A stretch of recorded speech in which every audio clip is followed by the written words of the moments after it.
పిఠాపురం నుంచి మనకు తెలిసిందే పవన్ కళ్యాణ్ గారు వంగగీత గారు పోటీ చేయడం జరిగింది. గెలుపు ఎవరి వైపు ఉంటుంది?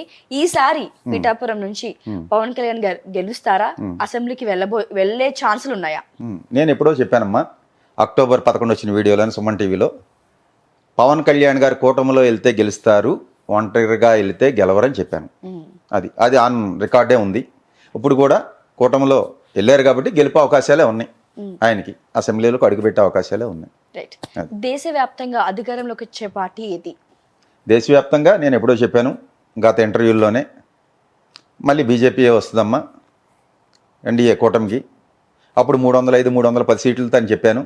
ఇప్పుడు మీ టీవీలో కూర్చుని ఎన్డీఏ బలం అది లోపలున్న బయట నుంచి మద్దతు ఇచ్చిన పార్టీలతో అయినా సరే, ఏదైనా ఎన్డీఏ బలం పార్లమెంట్లో 360 సీట్లు ఉంటాయి. లోపల ఉండకుండా బయట నుంచి మద్దతు ఇచ్చేవాళ్ళు ఉంటారు. ఉదాహరణ జగన్మోహన్ రెడ్డి బయట నుంచే మద్దతు ఇచ్చాడు కదా బీజేపీకి గత 5 సంవత్సరాలు. అలాగా ఇచ్చినా ఏదైనా ఎన్డీఏ కూటమికి 360 సీట్లు బలం పార్లమెంట్లో ఉంటుంది. ఏపీలో 25 ఎంపీ సీట్లు ఉన్నాయి. మరి వైఎస్ఆర్సీపీకి ఎన్ని సీట్లు రావచ్చు? అలాగే తెలంగాణలో ఏ పార్టీకి ఎంపీ సీట్లు ఎన్ని రావచ్చు? ఆంధ్రాలో వైసీపీకి నేను చెప్పేది 20 ఎంపీ స్థానాలు వస్తాయని, కూటమికి 5 వస్తాయని చెప్పడం జరుగుతుంది. అలాగే తెలంగాణలో కూడా కాంగ్రెస్కి ఒక 9 ఎంపీ స్థానాలు వస్తాయి. ఎంఐఎం ఒకటి వస్తుంది. ఒక బీఆర్ఎస్ 3 నుంచి 4 ఉండొచ్చు. బీజేపీ ఒక 3 స్థానాలు ఉంటుందమ్మా, ప్లస్ ఆర్ మైనస్. ప్రస్తుతం జగన్ గారి జాతకం ఎలా ఉంది? అలాగే బాబు గారి జాతకం ఎలా ఉంది? జగన్ గారి జాతకం అయితే ప్రస్తుతం ఆయన కన్యా లగ్నం, ఆరుద్ర నక్షత్రంలో పుట్టాడు. బుధ మహాదశలో శుక్రుడి యొక్క అంతర్దశ నడుగుతుంది. రేపు నవంబర్ వరకు కూడా, అదే రేపు అక్టోబర్ డిసెంబర్ వరకు కూడా బుధ శుక్రులు ఇద్దరు అక్కడే ఉన్నారు వృచ్చికంలో. ఆయన జాతకం చూసామమ్మా.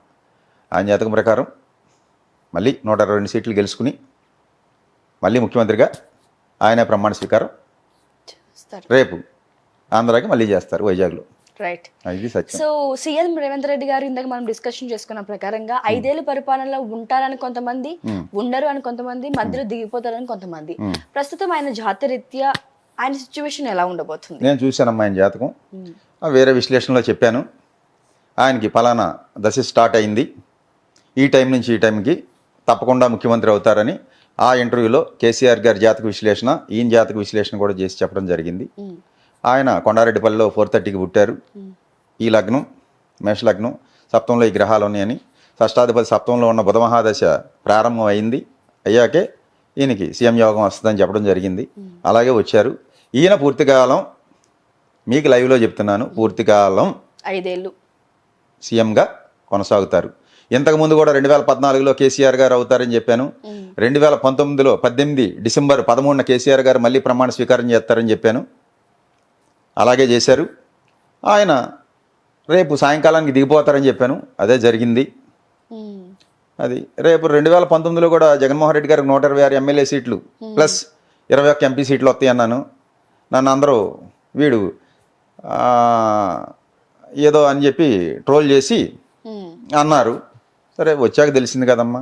రేపు కూడా వచ్చాకే తెలుస్తుంది. ఈలోపు ఈ 10 రోజుల్లో 15 రోజులు ఉంది మన వీడియో వచ్చేటప్పటికి రిజల్ట్ వస్తుంది. 15 రోజుల్లో కామెంట్లు చేస్తూనే ఉంటారు. వాళ్ళందరినీ మనం పట్టించుకోమమ్మా.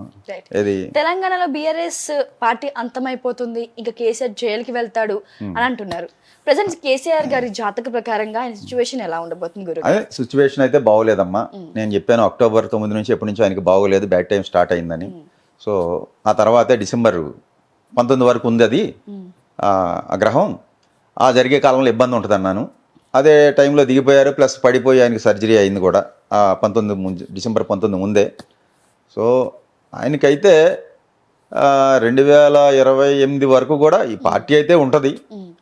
ఆ తర్వాత ఆలోచించాలి ఉంటుందా ఉండదా అనేది. ఇది ఒక పర్సనల్ క్వశ్చన్ గురువు గారు, మీ గురించే. మీ దగ్గర ఉన్న ఒక మంత్రదండం ఒక వింతగా ఉంది. అసలు నేను ఎప్పుడు కూడా చూడలేదు దాన్ని. సో దాంతో జాతకం ఎలా చెప్తారు? దాంతో జాతకం చెప్పడం కాదమ్మా, భవిష్యత్తు చెప్తున్నాం. రేపు అదే జాతకం అనేది కాదు ఇక్కడ. జాతకం అంటే హారోస్కోప్ కావాలి, గ్రహాలు ఇవి అవి. అది డివైన్ ఆస్ట్రాలజీ అని చెప్పి విశ్వంలో ఉన్న భవిష్యత్తుని ఎలా అదే విశ్వంలో ఉన్న శక్తికి విశ్వంలో ఒక శక్తి నడిపిస్తుంది కదా, అవును. దానికి కనెక్ట్ అయ్యేదే. అది ఒక ఇన్స్ట్రుమెంట్ మంత్రదండం అనేది నేను చూసేది. రైట్. ఆయన చెప్పేది ఇదంతా జనాల్ని మోసం చేయడానికని కొంతమంది చెప్పిన ప్రజలకి మీరు ఇచ్చే సమాధానం ఏంటి? తప్పే ఉందండి, యద్భావం తద్భవతి. ఇప్పుడు మీరు మోసం చేస్తున్నారు అనుకున్నారు అనుకోండి, నాలో ఒక మోసగాడు కనపడతాడు.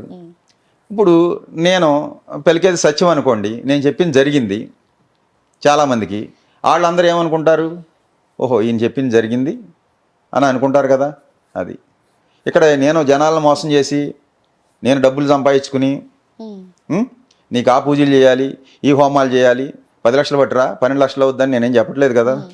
లేకపోతే ₹1,00,000 తీసుకురా, 50,000 తీసుకురా అని ఎక్కడన్నా నేను నా దగ్గర అడిగిన వాళ్ళకి గోచార రీత్యా ఈ గ్రహాలు బాగోలేదు, దశాంతర దశలు తీసే ఈ గ్రహాలు బాగోలేదు, ఇవన్నిటికి కలిపి ఎంఆర్పి ప్యాకేజ్ ఇది, లేకపోతే త్రయంబకేశ్వర్ వెళ్ళు, లేదా అక్కడికి వెళ్ళు, ఇక్కడికి వెళ్ళు, శని సింగనాపూర్ వెళ్ళు, శని బాగోపోతే, రాహుగ్రహం బాగోపోతే కుక్కి సుబ్రహ్మణ్య స్వామి దగ్గరికి వెళ్ళు, ఇవన్నీ నేనేం పూజలే అని చెప్పి ఇట్లా. రాహు నీ పక్కన ఉన్న ఇంట్లో రాహు ఉన్నా అక్కడ భగవంతుడు ఉన్నాడు. ఒకడికి ఎవడికో చెప్పాను నేను, గురువుగారు నేను కుక్కి వెళ్తున్నా అన్నాడు. దేనికి రా అన్న, ఆ రాహు సుబ్రహ్మణ్య స్వామి రాహు ఇప్పుడు నాకు అంతర్దశ జరుగుతుంది అన్నాడు. వాడు కూడా ఆస్ట్రాలజరే, తెలుసు అనమాట, మమ్మల్ని కోచింగ్ చేస్తుంటారు.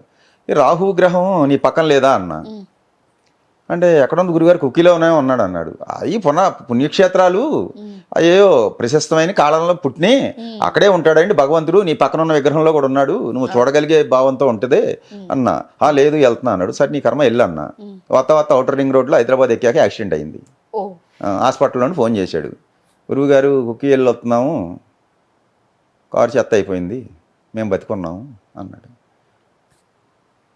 వెళ్ళకపోతే జరిగేది కాదు కదా. మరి కుక్కీలో ఉన్న రాహు ఏం చేసింది చెప్పండి.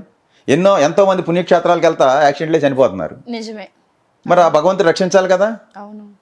కర్మని ఎవడో తప్పించలేడమ్మా. ఇక్కడ మేము కూర్చుని నేను చెప్పినా ఇంకోటి చెప్పినా ఎవడో చెప్పినా కబుర్లు చెప్తాం తప్ప కాలక్షేపానికి జనాలకి ఈ కర్మని ఎవడో తప్పించలేడు. ఇప్పుడు అక్కడ జగన్మోహన్ రెడ్డికి అవ్వాలని ఉంది, అదే అవుద్ది. అర్థమైందండి. దాన్ని నాకు ఇష్టం ఉన్నా లేకపోయినా ఎవడన్నా తప్పించలేము, దీన్ని ఎవడో మార్చలేము. ఏమి రాసి ఉంటుంది, ఫిక్స్ అయిపోయి ఉంటుందండి, అదే జరుగుద్ది. దానికి తగ్గట్టే ఆ జీవుడు డ్యాన్సులు వేస్తాడు. అర్థమైందండి. నేను ఆడతా అనుకునేది అజ్ఞానం. నేను సంపాదించే 100 కోట్లు లేదా బిర్లా టాటా అనుకుంటాడు.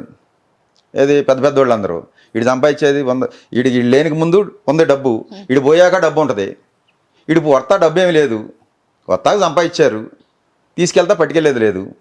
నేను సంపాదించేది అనుకునేంటి, ఇప్పుడు ఇక్కడ కూర్చుని నేను చెప్పే జ్యోతిష్యం జరిగింది, నేను చెప్పే జరిగింది అనేది ఒక అజ్ఞానం. అది జరగాల్సి ఉన్నది జరుగుద్ది, దాన్ని తెలుసుకుని చెప్పడమే జ్యోతిష్యం. అది ఒక దైవానుగ్రహం ఉంటే వస్తుంది, అంతే తప్ప ఇక్కడ నేను చెప్పాను అనుకున్నాను అనుకోమ్మా, అది అహంకారం వస్తుంది, అది అజ్ఞానం. తర్వాత భగవంతుడు ఒకటి వేసాడు అనుకోండి, మళ్ళీ పాతాళంలో పోతాం. అది